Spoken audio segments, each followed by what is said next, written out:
नमस्कार दोस्तों, स्वागत है आपका वनडे एग्जाम सेंटर में। दोस्तों, आज के वीडियो में हम लोग बीए 6 सेमेस्टर हिंदी का जो दूसरा पेपर है जिसका नाम है लोक साहित्य एवं लोक संस्कृति, इससे संबंधित 100 महत्वपूर्ण बहुविकल्पी प्रश्नों की प्रैक्टिस करेंगे। आपको बता दें कि ये हमारा दूसरा प्रैक्टिस सेट है। इसके पहले हम लोगों ने 100 प्रश्नों की और प्रैक्टिस सेट कर ली है। अगर आपने उसको नहीं देखा है तो आप हमारे प्लेलिस्ट में जा करके देख सकते हैं। चलिए बिना देर के प्रश्नों की प्रैक्टिस शुरू करते हैं। आपका पहला प्रश्न है, लोक साहित्य का सबसे प्राचीन और प्रामाणिक रूप किसे माना जाता है? तो लोक साहित्य का सबसे प्राचीन और प्रामाणिक रूप जो है लोकगीत को माना जाता है। बी ऑप्शन आपका पहले का सही हो जाएगा। दूसरा प्रश्न है, लोक और वेद के बीच द्वंद्वात्मक संबंध की चर्चा किस विद्वान ने विस्तार से की है? तो लोक और वेद के बीच जो द्वंद्वात्मक संबंध की चर्चा है वो वासुदेव सरल अग्रवाल के द्वारा किया गया है। बी ऑप्शन आपका दूसरे का सही हो जाएगा। आगे बढ़ते हैं, तीसरा प्रश्न देख लेते हैं। लोक साहित्य की वह विधा जिसमें इतिहास और कल्पना का अद्भुत मिश्रण होता है, आपको बताना है कि वह कौन सी विधा है। तो उसको लोक गाथा के नाम से जाना जाता है। ए ऑप्शन आपका तीसरे का सही हो जाएगा। चौथा प्रश्न है, भिखारी ठाकुर का संबंध मुख्य रूप से किस बोली से है? तो भिखारी ठाकुर का जो संबंध है वो भोजपुरी से है। सी ऑप्शन आपका चौथे का सही हो जाएगा। पांचवा प्रश्न है, नौटंकी में किस वाद्य यंत्र की थाप सबसे प्रमुख होती है? तो नौटंकी में जो है जिस वाद्य यंत्र की थाप सबसे प्रमुख होती है वो नगाड़ा है। बी ऑप्शन आपका पांचवे का सही हो जाएगा। आगे बढ़ते हैं, छठा प्रश्न देख लेते हैं। इसमें आपसे पूछा गया है कि लोक साहित्य में रूढ़ि से क्या तात्पर्य है? तो लोक साहित्य में रूढ़ि से तात्पर्य है वह कथा का वह तत्व जो बार बार दोहराया जाता है। बी ऑप्शन आपका छठवें का सही हो जाएगा। सातवां प्रश्न है, आल्हा गायन किस ऋतु में सबसे अधिक प्रचलित है? तो आल्हा का जो गायन होता है सबसे ज्यादा वर्षा ऋतु में किया जाता है। सी ऑप्शन आपका सातवें का सही हो जाएगा। आठवां प्रश्न देख लेते हैं। इसमें आपसे पूछा गया है कि लोक संस्कृति का वह अंग जिसमें जादू टोना शकुन अपशकुन आदि का अध्ययन किया जाता है वह कौन सा है, आपसे पूछा गया है। तो वह अंग जो है लोक विश्वास के नाम से जाना जाता है। बी ऑप्शन आपका आठवें का सही हो जाएगा। नौवां प्रश्न है, बधैया गीत किस क्षेत्र में विशेष रूप से प्रचलित है? तो बधैया जो गीत है वो बुंदेलखंड क्षेत्र में प्रचलित है। ए ऑप्शन आपका नौवें का सही हो जाएगा। 10वां प्रश्न देख लेते हैं। मुकरी विधा को पुनर्जीवित करने का श्रेय आधुनिक काल में किसे जाता है? तो भारतेंदु हरिश्चंद्र को जाता है। बी ऑप्शन आपका 10वें का सही हो जाएगा। 11 नंबर प्रश्न है, लोक साहित्य के संकलन में प्रतिलेखन का क्या अर्थ है? तो लोक साहित्य के संकलन में प्रतिलेखन का अर्थ होता है मौखिक सामग्री को उसी बोली में लिपिबद्ध करना। सी ऑप्शन आपका 11 का सही हो जाएगा। 12 नंबर प्रश्न है, सावन के महीने में गाए जाने वाले गीतों को क्या कहा जाता है? तो सावन के महीने में गाए जाने वाले गीतों को कजरी या हिंडोला कहा जाता है। सी ऑप्शन आपका 12 का सही हो जाएगा। आगे बढ़ते हैं, 13 नंबर प्रश्न देख लेते हैं। लोक कथाओं में पशु पक्षी का मानवीकरण क्या दर्शाता है? तो लोक कथाओं में पशु पक्षी का जो मानवीकरण होता है वो ये दर्शाता है कि प्रकृति और मानव के बीच कितना घनिष्ठ संबंध है। बी ऑप्शन आपका 13 का सही हो जाएगा। 14 नंबर प्रश्न देख लेते हैं। लोकोक्ति ऊंची दुकान फीका पकवान का अर्थ है, क्या अर्थ होता है इसका? तो केवल बाहरी दिखावा होना इसका अर्थ है। बी ऑप्शन आपका 14 का सही हो जाएगा। 15 नंबर प्रश्न देख लेते हैं। जतरा लोक नाट्य किस राज्य में सर्वाधिक लोकप्रिय है? तो जतरा जो लोक नाट्य है वो पश्चिम बंगाल में लोकप्रिय है। ए ऑप्शन आपका 15 का सही हो जाएगा। 16 नंबर प्रश्न है, लोक साहित्य का अध्ययन करने वाले विद्वान को क्या कहा जाता है? तो लोक साहित्य का अध्ययन करने वाले विद्वान को लोक वार्ताकार कहा जाता है। बी ऑप्शन आपका 16 का सही हो जाएगा। 17 नंबर प्रश्न है, विदेशिया लोक नाट्य का मुख्य विषय क्या है? तो विदेशिया जो लोक नाट्य है इसका मुख्य विषय परदेश गए पति का विरह और सामाजिक स्थिति है। बी ऑप्शन आपका 17 का सही हो जाएगा। 18 नंबर प्रश्न है, छऊ नृत्य का संबंध भारत के किस क्षेत्र से है? तो छऊ जो नृत्य है इसका संबंध पूर्वी भारत से है, विशेषकर झारखंड, उड़ीसा और बंगाल से संबंधित है। तो सी ऑप्शन आपका 18 का सही हो जाएगा। 19 नंबर प्रश्न है, लोक साहित्य की सामूहिकता का क्या अर्थ है? सामूहिकता का क्या मतलब होता है? तो 19 का बी ऑप्शन सही हो जाएगा। इस पर पूरे समाज का अधिकार होता है। बी ऑप्शन आपका 19 का सही हो जाएगा। 20 नंबर प्रश्न देख लेते हैं। इसमें आपसे पूछा गया है कि लोक साहित्य की भूमिका पुस्तक के अनुसार लोक का क्षेत्र कैसा है? तो 20वें का आपका ए ऑप्शन सही हो जाएगा। लोक का जो क्षेत्र है वो अत्यंत व्यापक और वैश्विक है। ए ऑप्शन आपका सही हो जाएगा। 21 नंबर प्रश्न देख लेते हैं। मैथिली बोली का सबसे बड़ा लोक पर्व कौन सा है? तो मैथिली बोली का जो सबसे बड़ा लोक पर्व है वो सामा चकेवा है। सी ऑप्शन आपका 21 का सही हो जाएगा। 22 नंबर प्रश्न देख लेते हैं। इसमें आपसे पूछा गया है कि लोक संस्कृति में रीति रिवाज किसका प्रतिनिधित्व करते हैं? तो जो रीति रिवाज होते हैं वो जो है सामाजिक अनुशासन और पहचान का प्रतिनिधित्व करते हैं। बी ऑप्शन आपका 22 का सही हो जाएगा। आगे बढ़ते हैं, 23 नंबर प्रश्न देख लेते हैं। इसमें आपसे पूछा गया है कि पंडवानी गायन में किस वाद्य यंत्र का प्रयोग मुख्य रूप से होता है? तो पंडवानी गायन में जो है तंबूरा और करताल का प्रयोग मुख्य रूप से होता है। ए ऑप्शन आपका 23 का सही हो जाएगा। 24 नंबर प्रश्न है, लोक साहित्य में अनुकरण और परिवर्धन की प्रक्रिया कैसी होती है? तो लोक साहित्य में अनुकरण और परिवर्धन की जो प्रक्रिया होती है वो सहज और अनवरत होती है। बी ऑप्शन आपका 24 का सही हो जाएगा। 25 नंबर प्रश्न है, बिरहा मुख्य रूप से किन जातियों या वर्गों द्वारा गाया जाता है? तो बिरहा जो है वो मुख्य रूप से अहीर, यादव और श्रमजीवी वर्ग के द्वारा गाया जाता है। बी ऑप्शन आपका 25वें का सही हो जाएगा। 26 नंबर प्रश्न है, लोक साहित्य में करुण रस की प्रधानता वाले गीतों को क्या कहते हैं? तो करुण रस की प्रधानता वाले गीतों को बिलाप या विदाई गीत कहा जाता है। सी ऑप्शन आपका 26 का सही हो जाएगा। आगे बढ़ते हैं, 27 नंबर प्रश्न है, लोक रंजन का अर्थ क्या है? तो लोक रंजन का अर्थ होता है जन साधारण का मनोरंजन करना। बी ऑप्शन आपका 27 का सही हो जाएगा। 28 नंबर प्रश्न है, ढोला मारू की प्रेम कथा किस क्षेत्र की मौखिक परंपरा का हिस्सा है? तो राजस्थान का हिस्सा है। ए ऑप्शन आपका 28 का सही हो जाएगा। आगे बढ़ते हैं, 29 नंबर प्रश्न देख लेते हैं। इसमें आपसे पूछा गया है कि लोकोक्ति और मुहावरा में कौन सा स्वतंत्र वाक्य के रूप में प्रयुक्त हो सकता है? तो स्वतंत्र वाक्य के रूप में लोकोक्ति का प्रयोग किया जाता है। बी ऑप्शन आपका 29 का सही हो जाएगा। 30 नंबर प्रश्न देख लेते हैं, लोक साहित्य के संकलनकर्ता को क्षेत्रीय कार्य के दौरान क्या नहीं करना चाहिए? क्या नहीं करना चाहिए आपसे पूछा गया है? तो अपनी श्रेष्ठता का प्रदर्शन नहीं करना चाहिए। बी ऑप्शन आपका 30वें का सही हो जाएगा। 31 नंबर प्रश्न है, लोक साहित्य में सांस्कृतिक निरंतरता का क्या अर्थ है? तो लोक साहित्य में सांस्कृतिक निरंतरता का अर्थ होता है परंपरा का एक पीढ़ी से दूसरी पीढ़ी तक पहुंचना। सी ऑप्शन आपका 31 का सही हो जाएगा। 32 नंबर प्रश्न है, गिद्धा नृत्य किस राज्य की महिलाओं द्वारा किया जाता है? गिद्धा जो नृत्य है वो पंजाब राज्य की महिलाओं के द्वारा किया जाता है। बी ऑप्शन आपका 32 का सही हो जाएगा। 33 नंबर प्रश्न है, लोक कथाओं के वर्गीकरण में मिथक का आधार क्या होता है? तो मिथक का जो आधार होता है वो दैवी शक्तियां और श्रेष्ठ की उत्पत्ति है। ए ऑप्शन आपका 33 का सही हो जाएगा। 34 नंबर प्रश्न है, कजरी का केंद्र मुख्य रूप से उत्तर प्रदेश का कौन सा जिला माना जाता है? तो कजरी का जो केंद्र है वो मुख्य रूप से मिर्जापुर को माना जाता है। ए ऑप्शन आपका 34 का सही हो जाएगा। 35 नंबर प्रश्न है, लोक संगीत में चैती गीत किस देवी या देवता को समर्पित है? तो जो चैती होता है वो राम और देवी दुर्गा को समर्पित होता है। बी ऑप्शन आपका 35 का सही हो जाएगा। आगे बढ़ते हैं, 36 नंबर प्रश्न देख लेते हैं। इसमें आपसे पूछा गया है कि लोक साहित्य में गाथा को लिखित रूप देने का प्रयास सबसे पहले किसने किया? तो गाथा को लिखित रूप देने का जो प्रयास है वो सबसे पहले जॉर्ज ग्रियर्सन ने किया था। ए ऑप्शन आपका 36 का सही हो जाएगा। 37 नंबर प्रश्न है, इसमें आपसे पूछा गया है कि यक्षगान में नृत्य, संगीत और नाटक के साथ क्या अनिवार्य है? तो यक्षगान में जो है नृत्य, संगीत और नाटक के साथ भारी श्रृंगार और वेशभूषा अनिवार्य है। ए ऑप्शन आपका 37 का सही हो जाएगा। 38 नंबर प्रश्न है, पहेली का एक अन्य क्षेत्रीय नाम बुझौल किस क्षेत्र में प्रसिद्ध है? तो पहेली को जो है बुझौल जो है भोजपुरी और अवधी के क्षेत्र में कहा जाता है। बी ऑप्शन आपका 38 का सही हो जाएगा। आगे बढ़ते हैं, 39 नंबर प्रश्न देख लेते हैं, लोक संस्कृति का संवर्धन किसके माध्यम से संभव है? तो लोक संस्कृति का जो संवर्धन है इसे आधुनिक शिक्षा और मेलों से जोड़ करके इसका संवर्धन करना संभव है। तो बी ऑप्शन आपका 39 का सही हो जाएगा। 40 नंबर प्रश्न है, लोक साहित्य का इतिहास लिखने वाले विद्वान डॉक्टर राम नरेश त्रिपाठी की प्रसिद्ध कृति है। कौन सी इनकी प्रसिद्ध कृति है? तो कविता कौमुदी है। ए ऑप्शन आपका 40 का सही हो जाएगा। 41 नंबर प्रश्न देख लेते हैं, लोकनाट्य ख्याल किस राज्य की प्रमुख विधा है? तो जो ख्याल है वो राजस्थान की प्रमुख विधा है। बी ऑप्शन आपका 41 का सही हो जाएगा।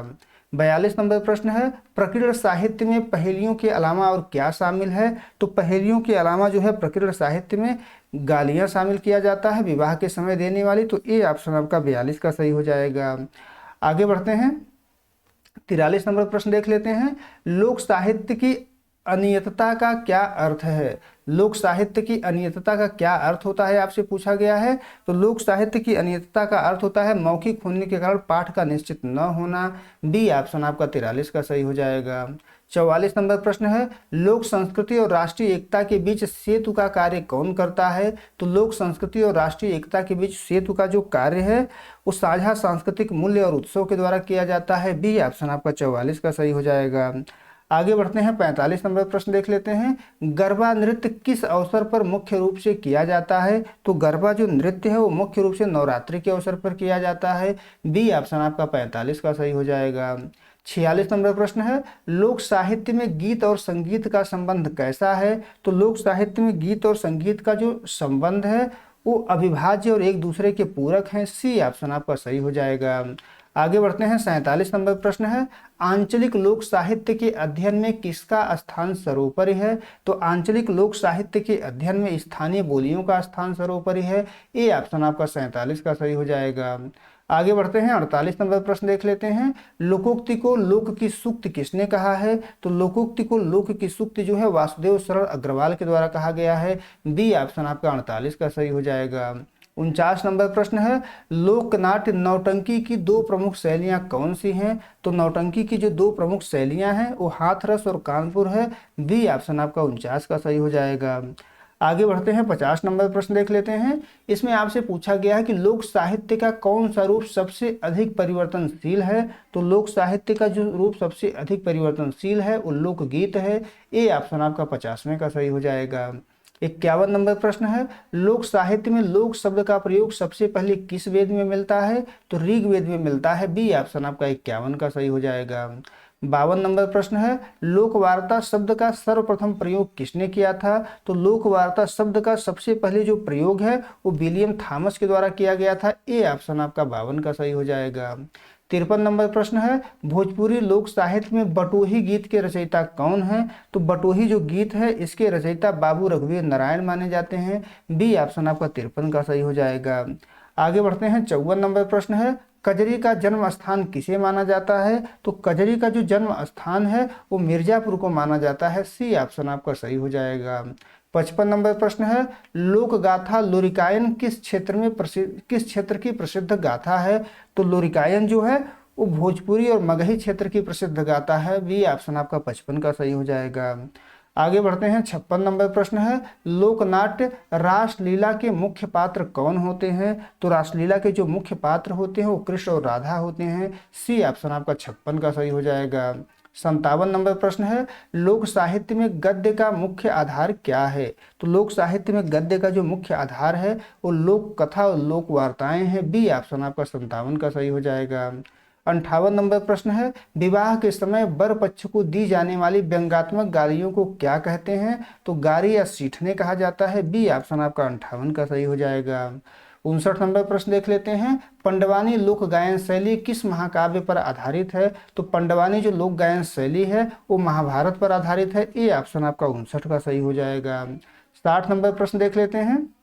इसमें आपसे पूछा गया है कि लोक संस्कृति के संवर्धन के लिए सरकार द्वारा स्थापित अकादमी का नाम क्या है? तो लोक संस्कृति के संवर्धन के लिए सरकार के द्वारा संगीत नाटक अकादमी की स्थापना की गई है। बी ऑप्शन आपका 60 का सही हो जाएगा। 61 नंबर प्रश्न देख लेते हैं। इसमें आपसे पूछा गया है कि लोक साहित्य की मौखिकता इसे शिष्ट साहित्य से कैसे अलग करती है? तो 61 का आपका बी ऑप्शन सही हो जाएगा। यह गतिशील और जीवंत है जबकि लिखित साहित्य स्थिर होता है। 61 का बी ऑप्शन आपका सही हो जाएगा। 62 नंबर प्रश्न है, होरी गीत में किस वाद्य यंत्र का प्रयोग अनिवार्य रूप से होता है? तो होरी गीत में जो है डफ या चंग वाद्य यंत्र का प्रयोग अनिवार्य रूप से होता है। ए ऑप्शन आपका 62 का सही हो जाएगा। 63 नंबर प्रश्न है, लोक कथाओं में बुद्धि परीक्षा वाली विधा कौन सी है? तो बुद्धि परीक्षा वाली जो विधा है वो पहेली है। पहेली के माध्यम से बुद्धि परीक्षण किया जाता है। बी ऑप्शन आपका 63 का सही हो जाएगा।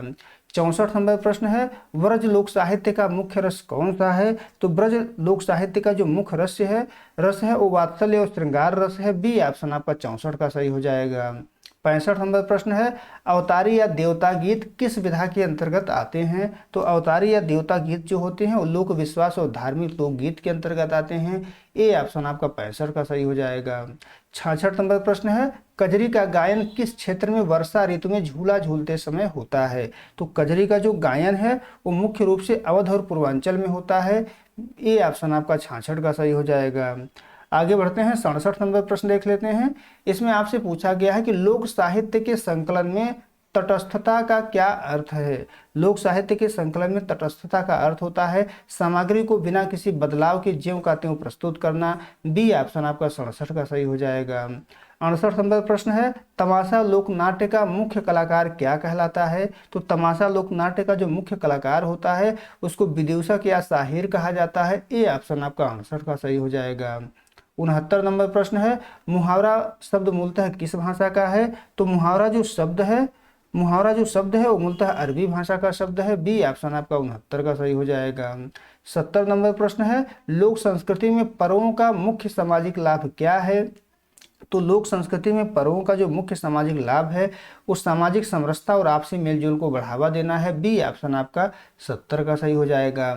71 नंबर प्रश्न है, आंचलिकता लोक साहित्य को क्या प्रदान करती है? तो आंचलिकता जो है लोक साहित्य को स्थानीय गंध और यथार्थवाद प्रदान करती है। सी ऑप्शन आपका 71 का सही हो जाएगा। 72 नंबर प्रश्न है, लोक साहित्य विज्ञान पुस्तक के अनुसार लोक गाथाओं का रचयिता कौन है? तो इसके अनुसार लोक गाथाओं का रचयिता जो है अज्ञात लोक समूह है। बी ऑप्शन आपका 72 का सही हो जाएगा। 73 नंबर प्रश्न है, लोक साहित्य के संरक्षण हेतु संग्रहालय का क्या महत्व है? तो लोक साहित्य के संरक्षण के लिए संग्रहालय का जो महत्व है वो लुप्त होती कलाओं और वाद्य यंत्रों को सुरक्षित रखने में है। सी ऑप्शन आपका 73 का सही हो जाएगा। 74 नंबर प्रश्न है, पंडवानी की प्रसिद्ध कलाकार जिन्हें पद्म विभूषण मिला है, किसको मिला है आपको बताना है? तो तीजन बाई को मिला है। ए ऑप्शन आपका 74 का सही हो जाएगा। 75 नंबर प्रश्न है, लोक साहित्य में दोहराव क्या पैदा करता है? तो लोक साहित्य में दोहराव जो है गेयता और स्मरणीयता पैदा करता है। बी ऑप्शन आपका 75 का सही हो जाएगा। 76 नंबर प्रश्न है, कजरी का गायन किस क्षेत्र में वर्षा ऋतु में झूला झूलते समय होता है? तो अवध और पूर्वांचल में होता है। ए ऑप्शन आपका 76 का सही हो जाएगा। आगे बढ़ते हैं, 77 नंबर प्रश्न देख लेते हैं। लोक साहित्य की विधा कथा का एक उपभेद नीति कथा क्या सिखाती है? नीति कथा क्या सिखाती है? तो व्यवहार कुशलता और नैतिकता सिखाती है। बी ऑप्शन आपका 77 का सही हो जाएगा। 78 नंबर प्रश्न है, लोक संस्कृति एवं राष्ट्रीय एकता के बीच का संबंध कैसा है? तो लोक संस्कृति एवं राष्ट्रीय एकता के बीच का जो संबंध है वो पूरक और सुदृढ़ करने वाला है। सी ऑप्शन आपका 78 का सही हो जाएगा। 79 नंबर प्रश्न है, लोकोक्ति को अन्य किस नाम से जाना जाता है? तो लोकोक्ति को जो है कहावत के नाम से जाना जाता है। बी ऑप्शन आपका 79 का सही हो जाएगा। 80 नंबर प्रश्न है, लोकनाट्य नौटंकी में रंगा और बगुला पात्र क्या करते हैं? तो रंगा और बगुला जो पात्र होते हैं वो सूत्रधार और हास्य का कार्य करते हैं। बी ऑप्शन आपका 80 का सही हो जाएगा। 81 नंबर प्रश्न है, जनजातीय लोक साहित्य का अध्ययन क्यों महत्वपूर्ण है? जनजातीय लोक साहित्य का अध्ययन इसलिए महत्वपूर्ण है क्योंकि मानव सभ्यता के आदिम और मौलिक रूप को समझने के लिए मददगार होते हैं। सी ऑप्शन आपका 81 का सही हो जाएगा। 82 नंबर प्रश्न देख लेते हैं, लोक संस्कृति का मुख्य आधार क्या है? तो लोक संस्कृति का मुख्य आधार परंपरा और मौखिक विरासत है। बी ऑप्शन आपका 82 का सही हो जाएगा। 83 नंबर प्रश्न है, लोक साहित्य के संकलन में क्षेत्रीय सर्वेक्षण का मुख्य चरण क्या है? तो क्षेत्रीय सर्वेक्षण का जो मुख्य चरण है वो डेटा एकत्रित करना और साक्षात्कार लेना है। ए ऑप्शन आपका 83 का सही हो जाएगा।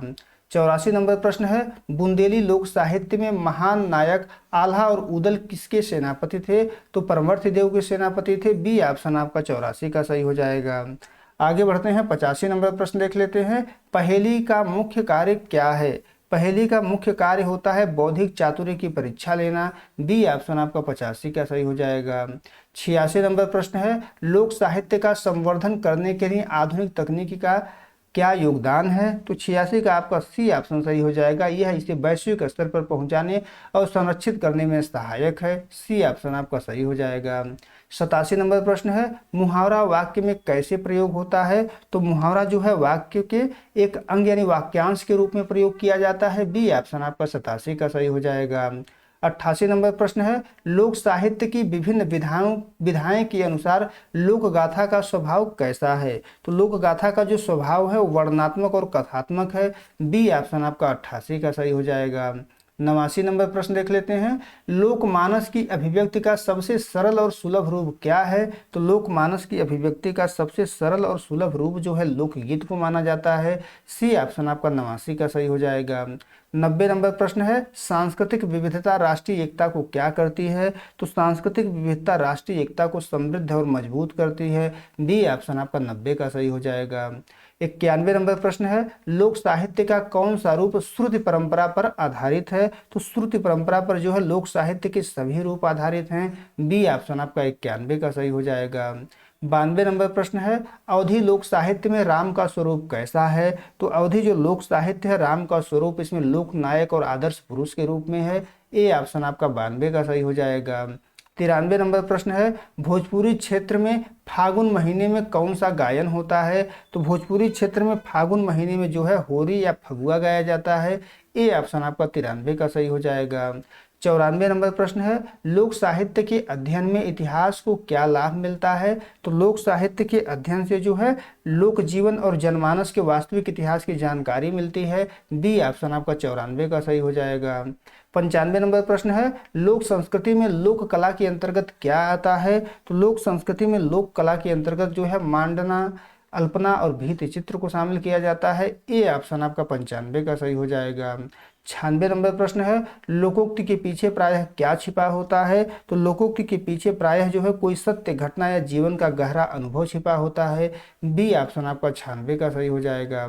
97 नंबर प्रश्न है, लोकनाट्य सांग में कलाकार क्या करते हैं? तो लोकनाट्य जो इसको सांग लिखा हुआ है यहाँ पर स्वांग कर लीजिएगा। तो स्वांग में जो है 97 का आपका बी ऑप्शन सही हो जाएगा, भेष बदलकर अभिनय और गायन करते हैं। बी ऑप्शन आपका 97 का सही हो जाएगा।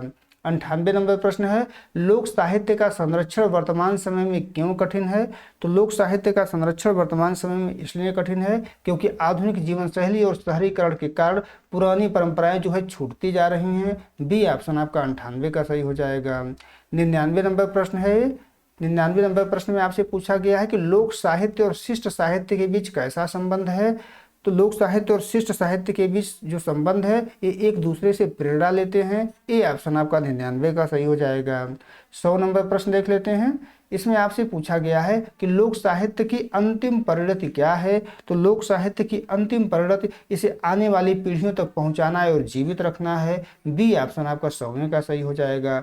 उम्मीद है दोस्तों आपको ये वीडियो पसंद आया होगा। अगर वीडियो अच्छी लगी तो हमारे चैनल को सब्सक्राइब कर लीजिए, वीडियो को लाइक और शेयर कर दीजिए। बहुत बहुत धन्यवाद।